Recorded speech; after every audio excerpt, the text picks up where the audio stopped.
Good morning or afternoon or evening. It's morning here right now. I am Kyle, and I've got my co-host Carrington bringing you the greatest indie gaming podcast that you've ever seen, ever listened to, ever, maybe read if you're reading the subtitles. It's K and K's Indie Gaming Corner, and we're here to start this year fresh. And we're excited, man. New year, new podcast. Kinda, sort of. Maybe I guess. I don't know. New year, new stuff. How about that? We'll go with that. Yeah, let's go with that because 2022, we came back. Mm-hmm. We came back with vengeance and new vigor in our eyes. I guess 2022 would have been the new year, new podcast name. Yes. And this year, we're going strong. Yeah, I'd like to think maybe new podcast, the format is a little different, maybe. We're going back to the way things were, how we structured it. Yeah. Gaming, topics, and we're just going to have a good old time, and I'm probably laugh while doing it. Yeah, I love that. So, new year. There's tons of new games coming out. There's tons of games that we have been playing. That's actually not from this, not from this year. Obviously, we're still fresh in the year. But we've got a handful of games that we're going to be discussing. That's been released last year and a couple of years before that. We got some news. And then we also have got some topics that we want to discuss that include games that released this year that we are excited for. So yeah, let's get into this and jump right into our discussion of games that we have been playing. All right, so I wanted to kickstart into our discussion with a game that has been brought to our attention. It looks it's a very appealing game and kind of Dark Souls like / Minecraft like, I guess you could say. It's called Valheim by Iron Gate Studio, and I've seen videos of it. I've seen topic threads on the internet about it, but I've never played it myself. And I've been looking for a new kind of action adventure RPG farming sim, the whole shebang. Into one game here, and I've only put a couple hours into it, and that's exactly what it is. That's kind of what I've gotten myself into. Is I'm within a group right now. We've built our little fort per se, and I'm working on building a house and kind of exploring the land itself. I've not run into any big creatures yet. I'm still trying to figure out the mechanics of the game, but I'm enjoying the world. The world itself. It almost reminds you of like a Skyrim, or like you said, an MMORPG, World of Warcraft, or it's that fantasy based world. And I think this game has a lot to offer, and it was only $13 on Steam for me to pick up. And I'm going to put quite a bit more time into this game and see where it takes me, and see what I can do in it. See if I can break the game. I like seeing if I can break the mechanics of the game. Yes. Yeah. And it's a lot deeper than I thought, and which does give me that Minecraft vibes, because there is zero tutorial when you boot up the game. Really, it teaches you some super basic stuffs when you boot up the game, and that's it. And it's just like, have fun. And it's like, well, what do I do? And I think that's where like having friends can help a lot, because you kind of can create goals together, and especially if it's someone that knows what they're doing or know how they play the game, they can help guide you. Like, here's how to like get started. Because one thing I didn't know, I don't know, because the server I play on, we use a mod called Valheim Plus, and Valheim Plus adds a lot of things. So I don't know and since it was my first time playing, I don't know what's part of normal Valheim and what's part of the mod. Yeah. So you can tell me if this is part of it or not. So I had to build. I had to make a bed to sleep for the night. Right. So would you get king size? No, we did not. California king. California king size, the one and only, baby. But I had to build a bed, and I had to build a structure around it, and I put a fire inside the house. and smoke started like filling up the house, and I started getting hurt and stuff. I'm like, what is going on? He was like, oh yeah, you got to build like a window and stuff so the fire can get out. And I'm like, what? That's crazy. That's in the normal game as well. Okay. I wasn't sure. Yeah, I was building my house as well, and I couldn't sleep because I didn't have a fire, so I was using the community bed. And yeah, I had a window there, but the window doesn't do it. You have to build like an actual stack. Interesting. That's cool. Yeah. Almost like you have to build a fireplace, because I was trying to build like a simple hut structure, and it did not go well. You couldn't do that in Minecraft. You can just build you can put a fire in the middle of the house and you'd be all right. But yeah, and I guess the premise of the game is there's six biomes. Mm-hmm. Yes. That each have their own boss within it, and you kind of build your way to fighting each boss. And I guess after you kill each boss, you win. I don't know. I guess. Or like the main game's beaten or something. Yeah. So I've yet to, like I said, I've only seen 3 creatures in the game: a deer, like a orc type or goblin type character, and some kind of salamander. Okay. So, I've seen all kinds of things, because my friend showed me. We found huge trolls that are hard to take down. mm-hmm. I've seen ice dragons. Wow. Yeah, I've seen wolves. What else have I seen? I know I've killed 3 different kinds of animals for food. I've had deer, some salamander type things I don't remember. I saw in our chat, just in all caps, I found Odin. So I don't know. I don't know if he's a boss or what. And I tried to join that server that you're on, Kyle. Yeah. But because of the mod, I don't know how to disable it. I'm like, why does it have to be so hard? That's weird. I'll have to look into that. But yeah, so that's one of the games I've been playing earlier this week. It's a great game. This next game, Carrington, I believe that you had thrown into my Steam library, and I'm skipping a game right now, just so you know. Okay. We'll go back to that here in a minute. But this next game I have not touched, and I would like to know your full thoughts on Brotato by Blobfish. Yes. This top-down shooter roguelike game, and I feel like we are going to see a plethora of those games come 2023, because a game called Vampire Survivor has taken away, and everybody has been playing it. It's a very simple roguelike top-down shooter RPG type game. I feel like it touches back on the old like 1980s I feel like there's a Dungeons and Dragons game that was similar to that. Maybe it's not Dungeons and Dragons. I know that there's a famous top-down shooter RPG that released before I was born. I cannot remember the name of it, and I played it recently at a friend's house. Why can I not remember it? Anyways, Brotato touches on that, and you gifted to me. Thank you very much. You're very welcome. I appreciate it. But what is Brotato? Sure. So I was let me just set it up real quick, like how I heard about this game and why I'm addicted to it. So I started a new job in October, and I'm still learning the team that I'm on and the people I work with and things. And the guy that sits next to me, well, first of all, I work for an IT company, not in like I don't work for a company in their IT department. I work for an IT company. Okay. Yeah. So everyone is huge nerds. Everyone's gamers, and everyone has like their sub interests, of course. But everyone's like similar interests we have are video games.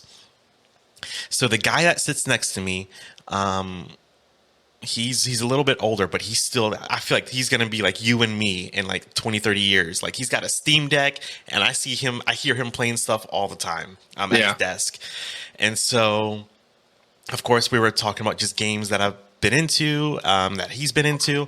And I don't know how like something like Vampire Survivors came up, and he was like, you know, a game that I've been loving that's like Vampire Survivors that I cannot put down right now is Brotato. And I'm like, Brotato?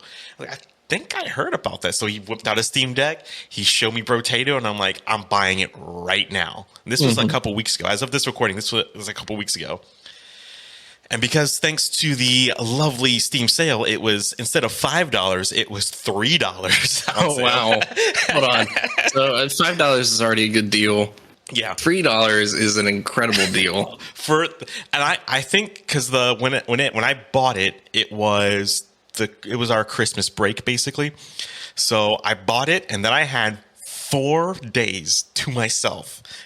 And I played Brotato. It was me and Brotato. And let me tell you, I could not put it down.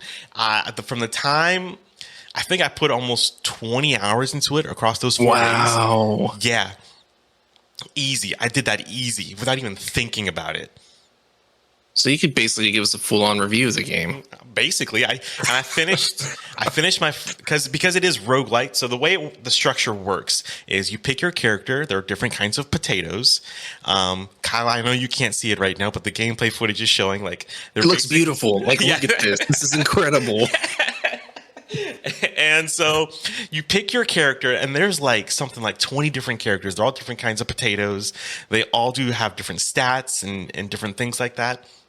So you pick your character, and then you pick a starting weapon, and then it's you, your weapons, and just basically, I think the game says they're aliens in the description. So you're just fighting waves of aliens. So there's a timer.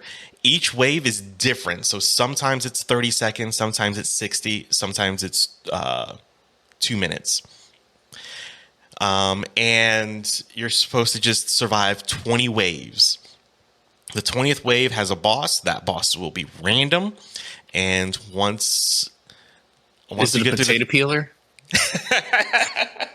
No, but that would be a great boss to have.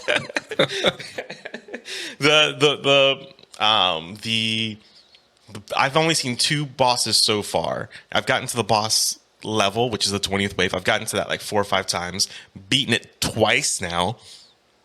Nice. I've seen this dragon type creature that shoots flames, and then I've seen this like, I don't know, this like snake creature that holds a creature in its hand, and it has like, I don't know, shots that these orbs that it shoots out. Gosh, it is so fun, so addicting. After each wave, you get items which are randomized, your weapons are random, and you can have up to 6 weapons, and you try to build up your stats, basically. And it is, I don't know what it is, but it's got the rinse, repeat, like structure when it comes to video games, almost down perfectly. So are you getting different abilities as you go along through the game? Like, do you unlock abilities? Do you said you upgrade your stats? Are you getting cool weapons as well? Oh yes, for sure. Like I said, you can't see the gameplay footage that's showing off some of the weapons and things. But yeah, after each round, you get like 6 choices to make, and those are your 6 choices. You can get abilities, and those 6 choices is a mix between weapons and abilities. And because it's roguelite, everything resets at the start of each round. And some of those abilities will be like, hey, you can have trees appear, and trees give you money and health. And another ability could be like make the store cheaper, or the ability to re-roll your options for free. And on top of that, you've got all kinds of weapons. There's like some silly stuff to like a taser gun that doesn't do any damage, to, you know, like a rocket launcher, to an axe, to a crossbow. Like there's literally all kinds of different things, and you can upgrade the weapons. There's a way to upgrade them. It doesn't do me justice just sitting here talking about it. You just have to play it. And I know over a good friend of ours, Phil the Chef. He pretty much went on a rant. I know he'd love it, but he went on a rant on their show, his podcast about Vampire Survivors, and I know he would feel this way about Brotato. And essentially it was, you know, for $5 you get a full-fledged game, and there's games out there for, you know, $60 where you don't get this kind of value out of it, and Brotato fits nice and snug into that category as well. Let me just repeat this. Brotato was $3, not $5. $3. I got it for $3, and it is incredible. Like I think I can't put it. It came towards the end of 2022, so it might be on my. It's on my top 5 games of the year this year already, even though I've played very few games. Yeah, it's it's interesting that you say that right there because I was listening to Shay's podcast, All Things Nintendo, where he had Jill Groat on, and they were doing the top indie games of the year. And I believe the day that episode released, Sports Story released as well. And we both know how incredible of an indie game that is. So that game still released in 2022. Would that be considered a 2023 game of the year type like contender, or would that go back to 2022? Like, when is the cutoff for that? And I'm sorry for cutting you off in the middle of your rant, but we can go back to that question later. The thing is about Sports Story, it came like, I'm putting that in the 2023 category because it came literally at the end of the year. Like, it was Christmas Day or Christmas Eve, right? That like weekend. Came out. Yeah, definitely that weekend. I was in the middle of my Brotato bench fest when Sports Story came out. Oh, you'd already started playing it. Oh yeah. So you had that in the middle, and then you had this other incredible game drop. I couldn't even imagine the feelings and the emotions you had. You were probably torn as to, what do I play now? And I have not, with this new job, I am making more money. I have not messed with the Steam winter sale in forever, because it's, out of all of the different sales, the big sales that Steam has, the winter sale is always the biggest one. And I probably spent, I was talking to that guy at work who suggested Brotato. I probably spent around $60 to $70 during the Steam winter sale. But across that's one game. That's one AAA game. Exactly. And I spent probably, I don't know how many games I got over across that $60 to $70 I spent. Like, I don't know. And plus, I gifted stuff to other people. Like, I got you not only Brotato, but I got you Tabletop Simulator, which is a sin that you don't have. Yes, but you have it now. Thank you very much. You're very welcome. It's just one of those things. Like, the Steam Winter Sale was, it's an addiction that I don't like, but like at the same time. But it's a good year to jump back into it. Yeah, Brotato sounds incredible, man. I might have to play that later today. Get started into it. Once you start, you won't stop. I mean, it's not overly violent or anything like that. So you can even play it with Bo probably. Yeah. Yeah. Well, she sees a potato running around causing rampage. She would probably love it. Absolutely. And it's super cartoony. Like, the art style reminds me of Binding of Isaac. And I looked it up. There's like no relation between the two as far as like creator, developer, artist, any of that stuff. I would love to maybe just heavily inspired by it. I think so, but and the guy at work that I was talking to about this, it's possible that this guy that created, I can't remember his name, but it's Blobfish, is the company. It's very likely he grew up playing something like Binding of Isaac, because Binding of Isaac now it's 12 plus years old at this point. It's been out for a long time, so it's possible he was just inspired by it and decided to create something like Brotato. Yeah, it is crazy to think about that, especially like the forefathers of indie games, right? Like, Minecraft started out as indie. That came back out in like 2009. Yeah, I want to say. So yeah, I was in college when almost 14 years old, almost. Wow, I was in college when Minecraft was in alpha, and I remember playing it in alpha. And I don't want to be like some hipster guy, like, I played it before, it was cool kind of thing. Like, no, I saw a dude in college in my group of like college people I hung out with. He was playing Minecraft. I'm like, I think I heard about that, and I went out and bought it that day because it was $3. Best investment ever. I remember a certain podcast that Kumail Nanjiani used to host years ago. Yeah, I didn't know that podcast. He had a podcast with his wife called The Indoor Kids, and I remember them talking about Minecraft, like when it initially, I believe, had its actual release.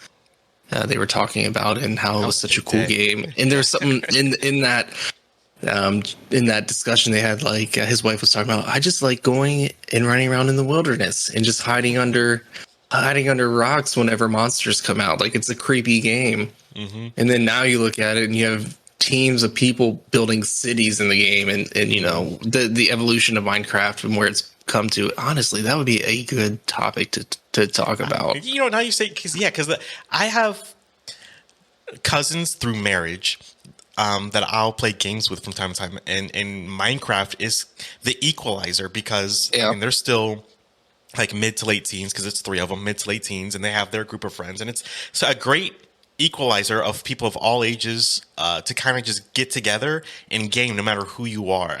We're getting far away because we started with Brotato and Minecraft. Yeah, that would be a great topic to discuss. We'll talk about that after. Yeah, I wanted to talk about Among Us hide and seek mode. I don't know if you've had the opportunity to play it or not. It is the same Among Us that we love. It's a game mode within the game itself. It's called hide and seek.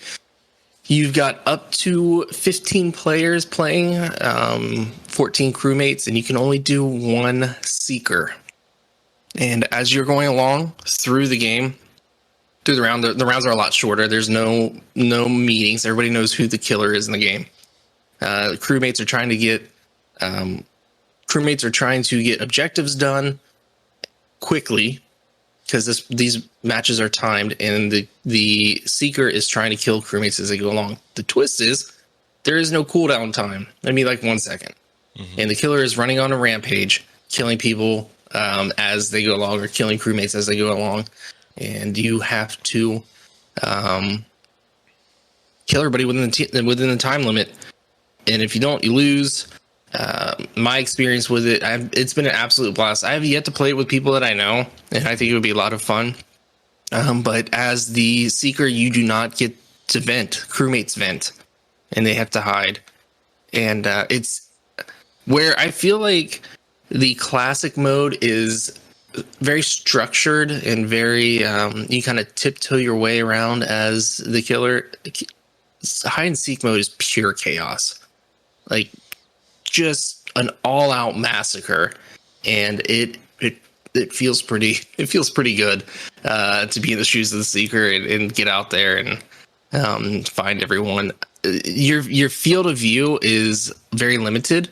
As the hiders, you get a flashlight, I believe. I can't remember now, but as a seeker, you get a flashlight, and does the seeker gets a flashlight. So the people that are hiding, do they have full vision?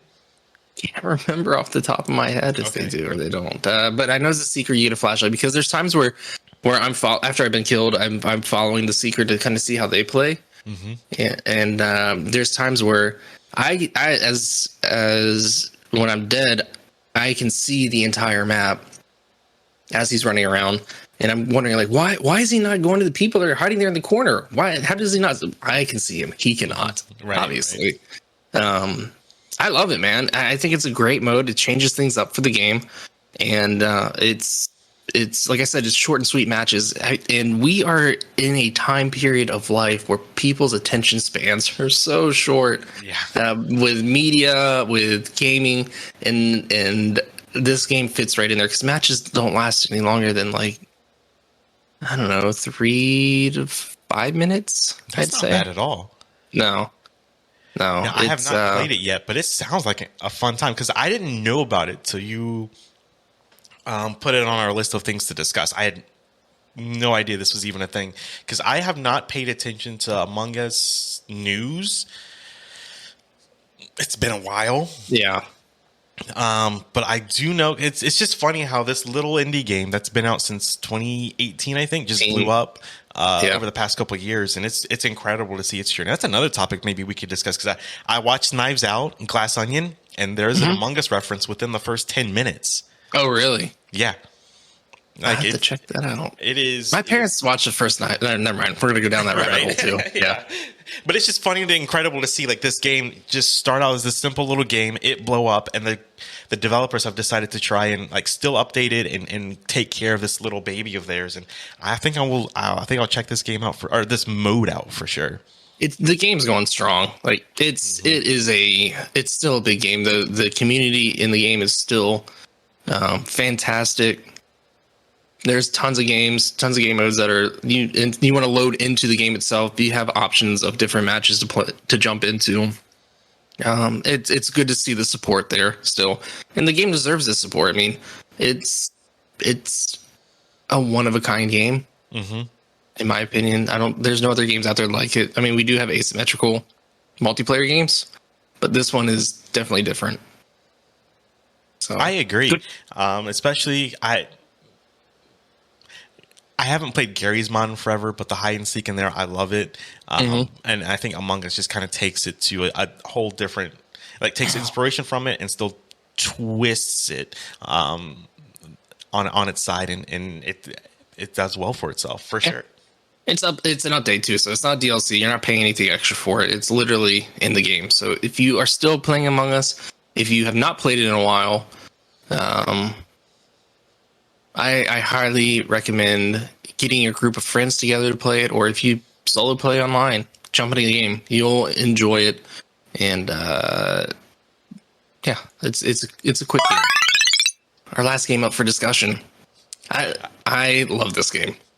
Absolutely love this game. And it's funny.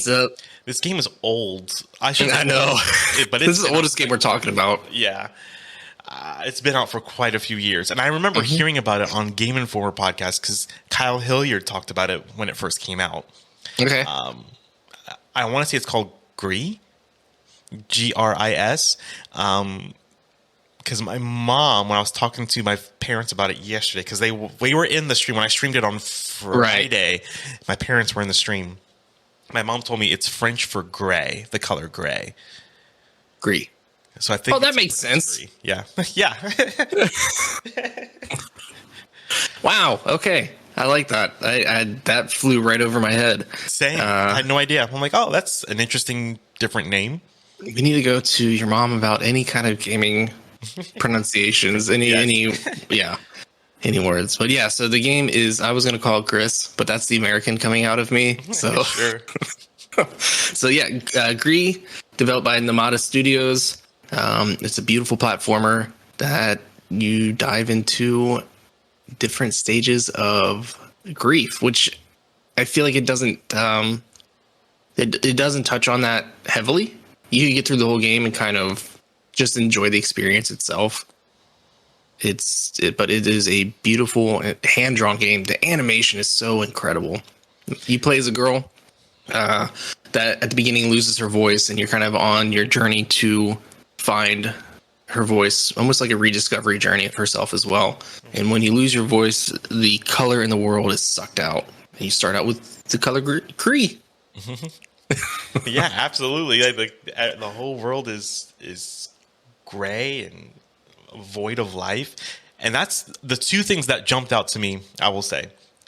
The sound and music jumped out immediately.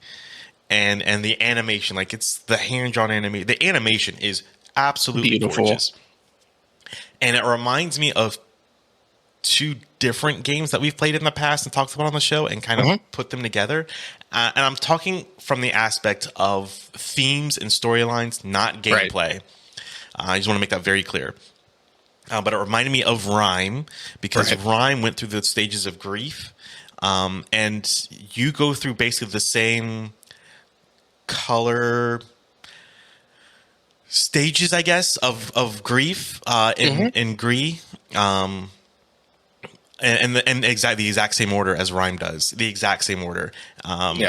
And it also reminds me of Celeste and the way it handles like depression and anxiety. Only because I feel like that statue represents a lot more than just a statue. Oh, it's yeah. broken. It breaks at the beginning. And then at the end, that's what you repair and make whole again. And there's a lot of heavy things because I don't want to ruin it, but that ending, that's what made me think of Celeste almost immediately. Yeah. Yeah, that and this game came out before Celeste, if I remember correctly. I think you're right. The way that Rhyme touches on it and the way that Gris touches on it, I'm having a hard time calling it that because I've been calling it Gris the whole time. Maybe call it Gris. I don't know. I don't know. No. I think you're right. Okay, yeah. My mom didn't tell me how to pronounce it. She just says that's French for gray. Yeah, that's all she said. It is now forever gonna be Gris in my head. Okay. The way that Gris and the way that Ryan touches... If a French person's listening and we're pronouncing wrong, you can let us know. We're just Americans. The way that they both touch on it, because both games have zero dialogue in it. And they both touch on it, like you said, the same way and they both kind of feed off each other on how, or I don't know, maybe one was inspired by the other, with how that touches on the different stages of grief.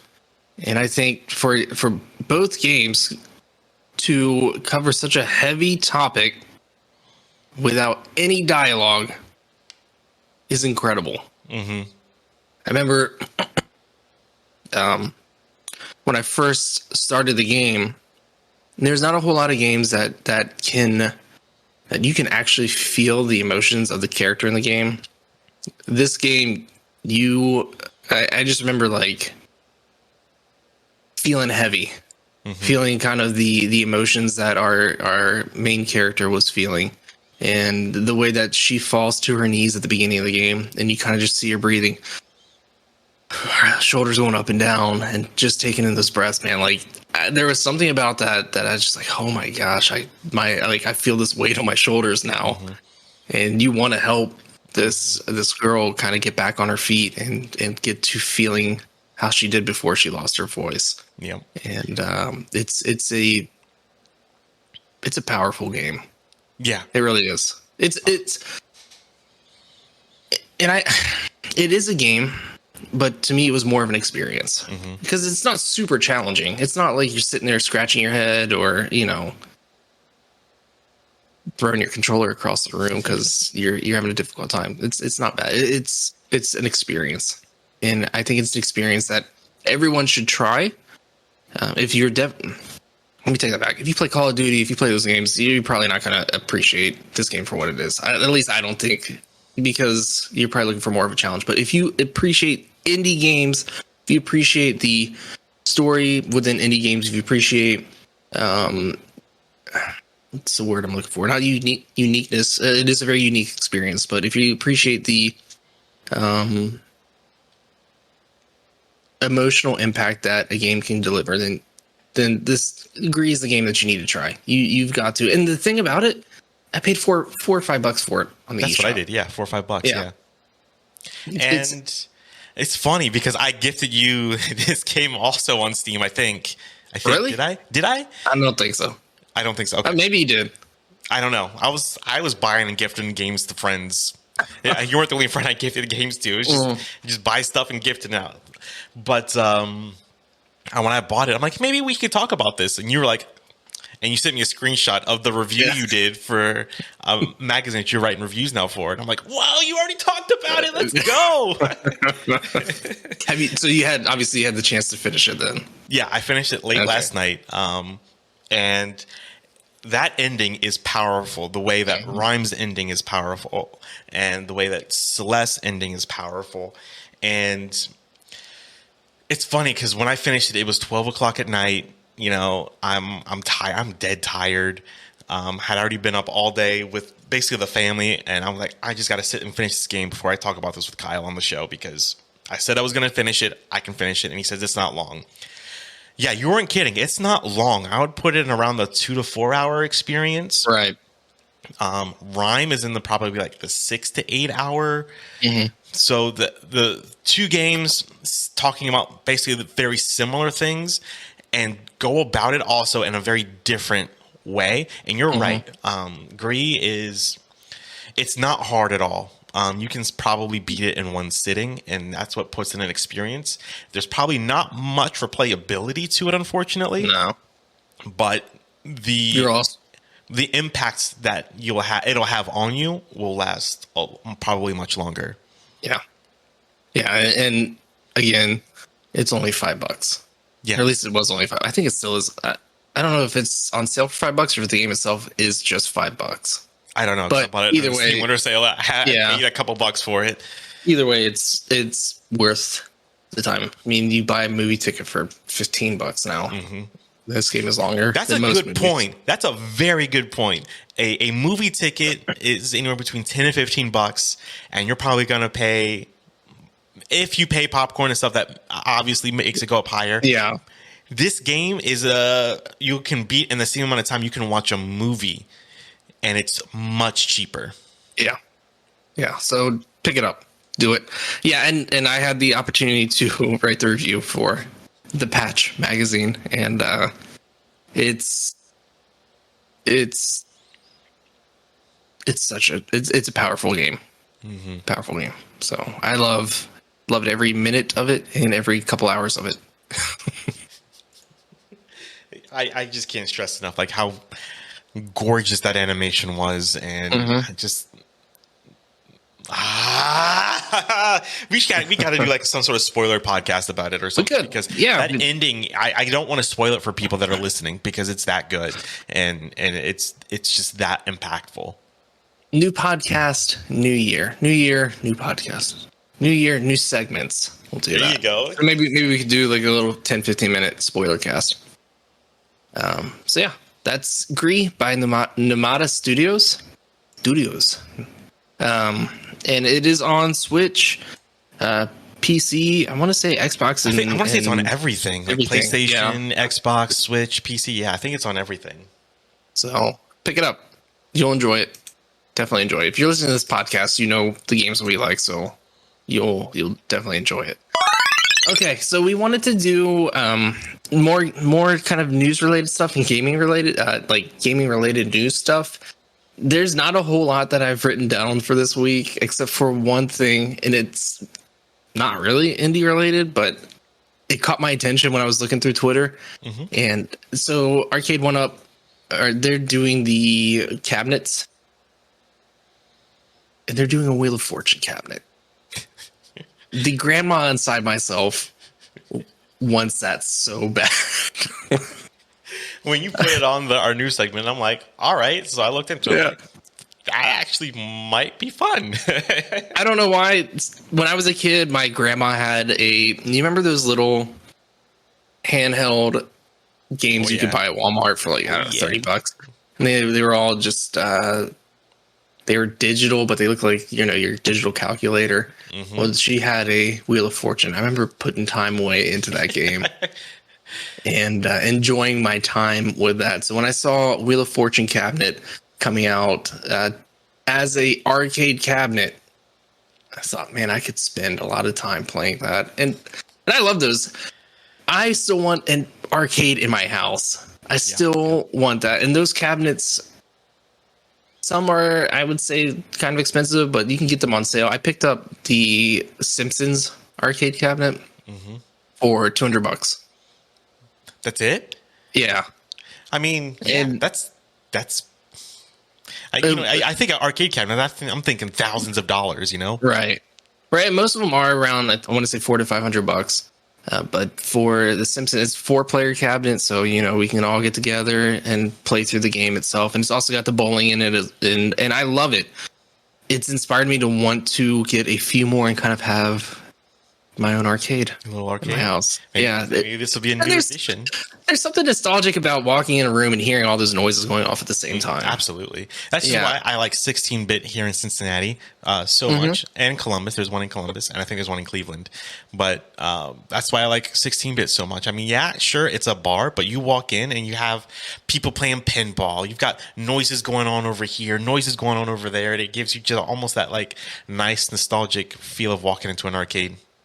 Yeah, it brings childhood feelings back up.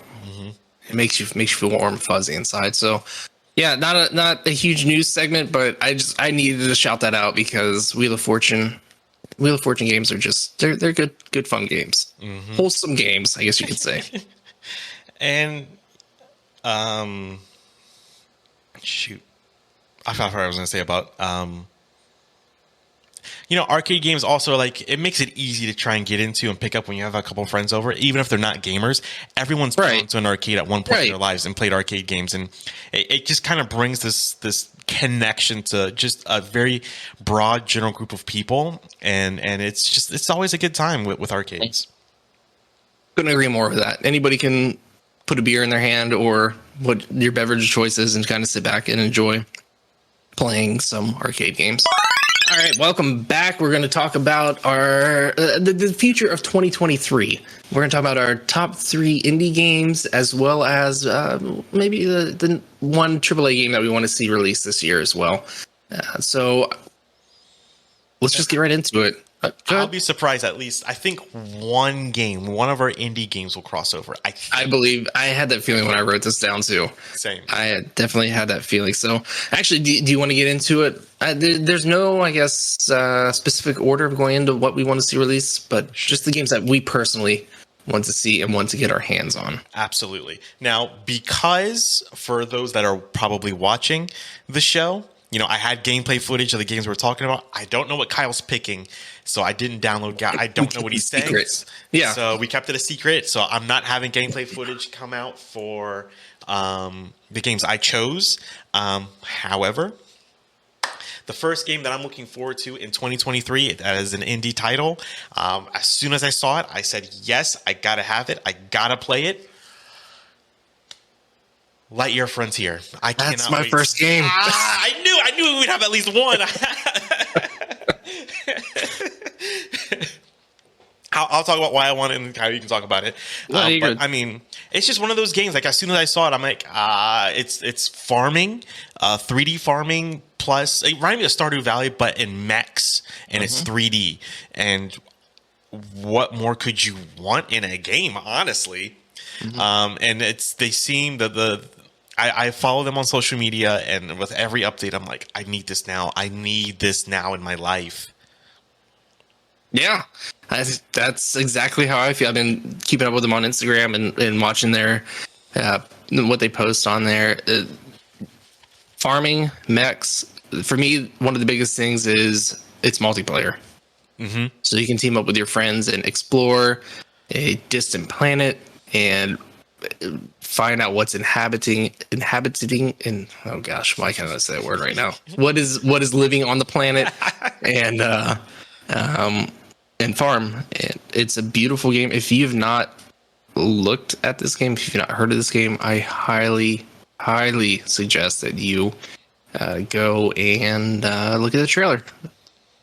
It's developed by Frame Break as well, so they're doing a fantastic job with it. 100%, and probably some great streams that you can watch us over on twitch.tv/KK Indie Gaming. Oh yeah, for sure. For sure. All right. Well, you touched on Lightyear Frontier. So I'll skip that. Next on my list is a game developed by All Possible Futures called The Plucky Squire. That's on my worthy mentions. But is it? Okay, look at this. Yeah, look at that. There we go. Plucky Squire, I believe we saw the trailer back during Summer Games Fest.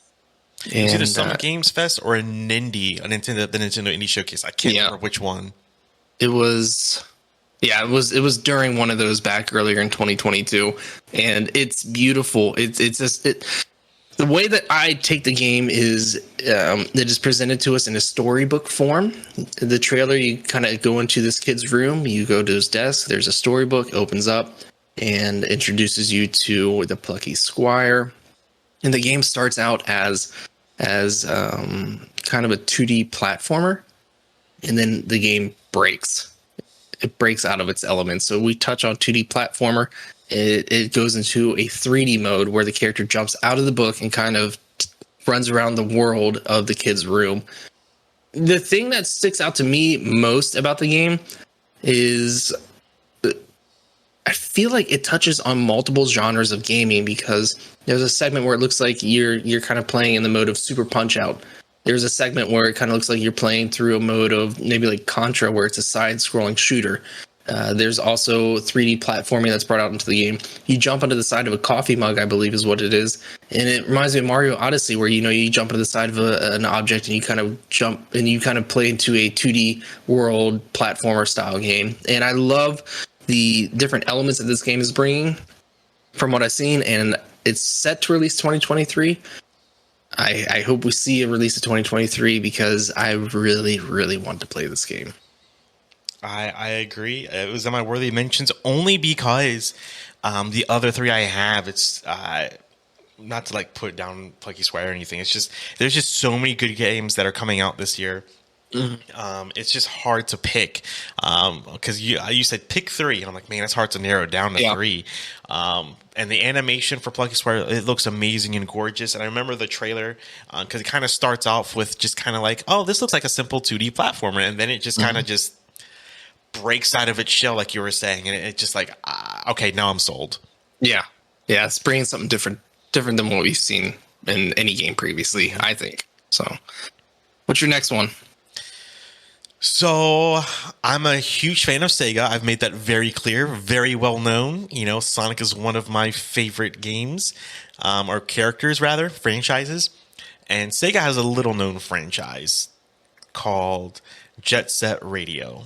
And for those of you who don't know, it's kind of like a futuristic cyberpunk where you're on rollerblades and you spray paint stuff. Why am I talking about Jet Set Radio? Because one of the games I'm looking forward to takes that idea and kind of revives it. It's called Bomb Rush Cyberpunk, and as soon as I saw it, I'm like, I need this now. It's cell shaded just like Jet Set Radio was. It's basically the same concept. Where you're just going around and it looks like you're spray tagging stuff, and the music just sounded so good because the music in Jet Set Radio also was just out of this world. A bunch of indie artists with a soundtrack that just fit the bill. This looks very similar to that nature, and I'm just like, I cannot wait. Yeah, I remember seeing this announced, and it brings back those vibes of Jet Set Radio. Definitely does.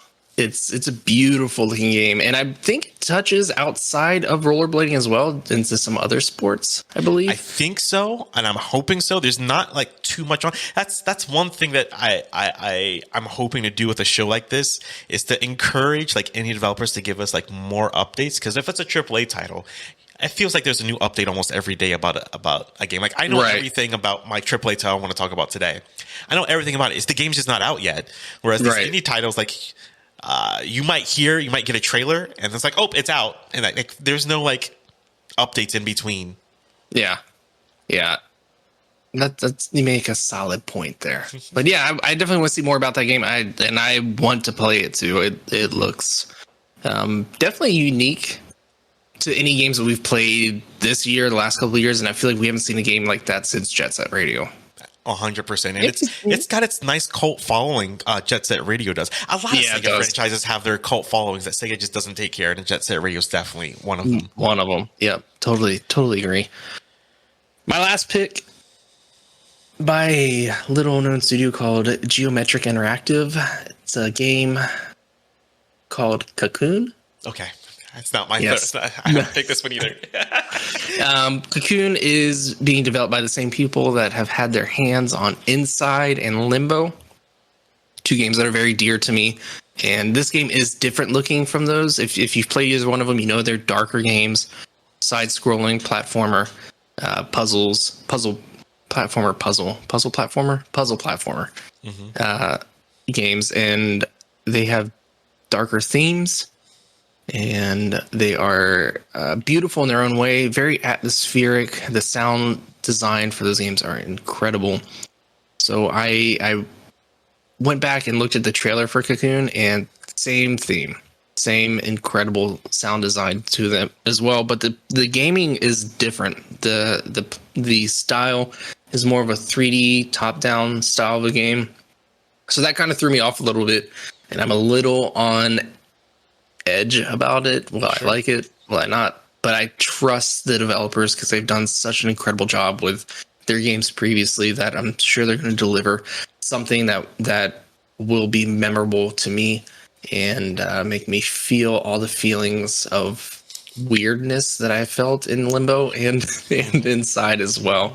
And the game doesn't look as dark. There's a lot more color to it.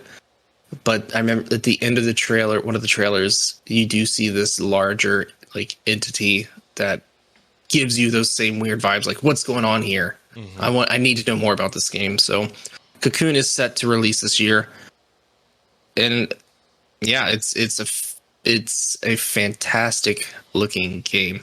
And if you're looking more for a game that gives you the inside, gives you the Limbo vibes, you should probably check out Somerville. I'm just putting that off on the side there. That is available on multiple platforms right now, and it is very much your Limbo and Inside-esque game that involves aliens. Yes, and I played through that on stream, twitch.tv/KK Indie Gaming, and I played it at your suggestion. So I know when it comes to I don't have the game written down, so it escapes me. Okay. Not Somerville. Cocoon, thank you. I remember seeing the trailer for it, and you were the first person I thought of. So I'm looking forward to it as well. It's not on my list, but I knew that was a game you're looking forward to the most because it's right up your alley with Inside and Limbo, which I love those games too, just as much as you do. Right. So I can't wait to see what happens. But this last game that I have, it just, as soon as I saw it, like within a second of me seeing this trailer last year, I'm like, this is it. This is probably going to be game of the year for me. Just based on a trailer and 1 second seeing it. It is Gunbrella from Doinksoft. Okay, yeah, that's a Persona 5. Persona 5. That little indie game from Sega, no big deal. I don't know, Atlas makes Persona. But no, it's Gunbrella from Doinksoft. As soon as I saw the trailer, I'm like, this is it. This is it, man. I don't know what to say. It's a 2D platformer, and it looks like you're this character with an umbrella that also can turn into a gun, and he does all kinds of stuff with it. Just go check out the trailer. Just go check out the trailer for Gunbrella, and you'll see what I'm talking about, okay? Because it looks incredible. Like, when it was revealed, it set the internet on fire, basically. That's how... Trending, yeah. Yeah. Yeah, the game looks beautiful. It looks just tons of fun. It looks challenging, too. And, yeah. You hit the nail on the head with that one. I almost put that down on honorable mentions, but I did not. Ooh. I did not. So what did you put down for your honorable mentions? I put one down. I kept it simple. I put Pepper Grinder, which I feel like it touches on the same kind of play style as Gunbrella. Side scrolling. You're not using an umbrella, but you have this giant drill that you're using to drill through the ground and fight enemies with. It is being published by Devolver Digital. And as is Gunbrella. It's high action, fast paced platformer, 2D platformer with action in it as well. It looks fantastic, and I don't have a whole lot to say about it other than it's definitely a fantastic looking 2D side scroller game. I've got two, so I'll just kind of roll through them real quick because we've been recording for quite some time. I'm not a Souls-like person, but as soon as I saw this trailer, I said I must play this game. It is Another Crab's Treasure from Aggro Crab, where you are really a crab, and it's definitely Souls-like. It doesn't hide that fact, and it looks like if you want to play a Souls-like game with your kids, I believe this would be. This is it. Yeah. That game looks awesome. I cannot wait for it. The developers are very active on Twitter, and I love. And they're not. It's not basically updates, but sometimes they're updates. But they're just fun to follow, fun to see the progress that the game's having, and I can't wait to play it. And the last game I have is Planet of Lana from Thunderful Publishing. It looks like another Inside-esque. Yes, the animation looks gorgeous. The music looks amazing. Cannot wait for it. I'm surprised you didn't have it on your list, but I can't wait for Planet of Lana as well. Fantastic looking game. Briefly, what's your AAA game? Starfield. That's what mine is. Really? That's funny. There's no question. Starfield is the AAA title I'm looking forward to most. Yeah, that's Bethesda's outer space game. So if you like Bethesda and the games that they put out, then that is their open world outer space game. So because they nail the fantasy, they nail the post apocalyptic. They have not done sci-fi yet, so I'm looking forward to Starfield so much. Yeah. We'll leave it at that. Sure. Yeah. It looks fantastic. So thank you all for watching or listening to this episode of KK's Indie Gaming Corner. You can follow us on socials, on Twitter, KK Indie Gaming, Instagram, KK Indie Gaming, TikTok and Facebook, KK Indie Gaming. But those are actually, yeah, all over. If you just type it, yeah, if you search KK Indie Gaming, you'll find us online. Most importantly, we appreciate your support. A lot of support on Twitch lately. I know Karrington greatly appreciates it. He's very much active over there, streaming multiple times a week. And if you're watching on YouTube, we would greatly appreciate a like on the video. We would greatly appreciate a subscribe on our channel. You'll get updates as to when new videos drop, reviews drop, gameplay videos drop as well. And yeah, we love you all and appreciate your continued support. Feel free to join us over on our Discord. We'll leave info for that in the comments below or in the info below. And yeah, that's it, man. Thank you to all the creators for a fantastic 2022. We look forward to the games being created for 2023. And with that, I would love to say have a good day.